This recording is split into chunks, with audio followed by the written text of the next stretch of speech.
काफी अरसा कबल गुलकार अपने बारे में गुफ्तगू करते हुए बड़े फख्र से कह रहा था कि कंसर्ट में हमें सुनने हजारों लोग आ जाते हैं। बाजार में जाएं तो अनगिनत निगाहें हमारा ताकुब करती हैं। नई एल्बम आए तो हाथों हाथ बिक जाती है। जब हम कोई गाना पब्लिक में गाते हैं तो एक दुनिया हमारे साथ झूम झूम कर गाने लगती है। लेकिन और फिर इसके साथ ही गुलकार का लहजा अफसुर्दा हो गया और उसने एक अजीब दुख भरे लहजे में कहा, लेकिन लोग दिल से इज्जत नहीं करते। हम बहुत हैरान हुए और पूछा कि वो कैसे? लोग तो तुम्हारे और बहुत से दूसरे फनकारों के दीवाने हैं।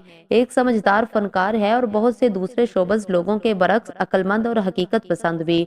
इस पर हंस कर कहने लगा, मैं तुम्हें एक सच्चा वाकया सुनाता हूँ, बात तुम्हारी समझ में आ जाएगी। और वाकई कहानी सुनकर बात हमारी समझ में आ गई। आप भी सुनिए उसकी जुबानी, शायद बहुत सी गिरा खुल जाएं। एक दफा पंजाब के एक बहुत बड़े जमींदार के घर पर फंक्शन था। गालबन जमींदार साहब के बेटे की शादी थी। मुझ समेत कई दूसरे फनकारों को भी मदऊ किया गया था। जिसको भी बुलाया वो पहुंचा के पैसा मुंह मांगा दिया जा रहा था। कई छोटी मोटी अपॉइंटमेंट चौधरी साहब के फंक्शन में शिरकत करने के लिए कैंसिल की गई। सबको पैसा ही इतना भरपूर मिल रहा था। बहरहाल पूरा ताइफा चौधरी साहब के यहाँ पहुंच गया। फंक्शन फैसलाबाद के इलाके में एक गांव में जमींदार साहब के किला नुमा हवेली में था। वहां जाते हुए जो थोड़े बहुत खदशात थे वो उस वक्त दूर हो गए जब चौधरी साहब बनफ्स नफीस हमारे इस्तकबाल को आए और हवेली के ही एक सेक्शन की बलाई मंजिल पर हमारे क्याम का इस कदर शानदार बंदोबस्त किया गया कि क्या किसी 5 स्टार होटल में होगा। रात फंक्शन पर भी बहुत सी सियासी और समाजी शख्सियात मौजूद थी जिनके सामने गाकर हमें खुद अपनी इज्जत और एहतराम का मजीद एहसास उजागर हो।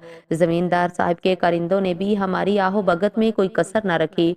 रात गए फंक्शन खत्म होने के बाद जब हम सोने के लिए गए तो हम खुद अपनी नजरों में पहले से कहीं ज्यादा कदावर हो चुके थे। मेरी आंख अलग सुबह खुल गई। मैं उठकर खिड़की के पास आ खड़ा हुआ और बाहर के दिल फरेब मंजर का नजारा करने वहीं खड़ा हो गया। गांव वाले तो सहर खेजी की आदी होते हैं। बाहर बहुत से लोग रात के फंक्शन का सामान समेटने में मसरूफ थे। मैं उन्हें देख ही रहा था कि दूसरी जानब से चौधरी साहब बनफ्स नफीस खुद हाथ में एक स्टिक थामे नजर आए। गालबन बागीचे में मॉर्निंग वॉक से वापस आ रहे थे। मैं इस मंजर से महफूज ही हो रहा था कि चौधरी साहब की आवाज सुनाई दी, ओए रहमान, कंजरा दे चाह नाश्ते दा इंतजाम ते ठीक हो गया ना? हाँ चौधरी साहब, तुसा फिक्र ना करो, कोई शिकायत दा मौका नहीं मिल से। और फिर चौधरी साहिब ने, जो हम कंजरों के लिए काफी फिक्रमंद थे, मजीद तकीद करते हुए फरमाया, हाँ बई, एक कंजर हमारे मेहमान है। ओ मेरे पुत्र दी शादी ते आए ने, खुश खुश वापस जाने चाहिए देने। तो ये थी हमारी इज्जत उनकी नजर में। हमें ढेरों पैसा मिला, आहो भगत भी बहुत हुई, जो शायद वहाँ की रेत थी, लेकिन उनकी नजरों में हम फक्त कंजर ही थे। और कंजर तो कंजर ही होता है, उसकी इज्जत नहीं होती।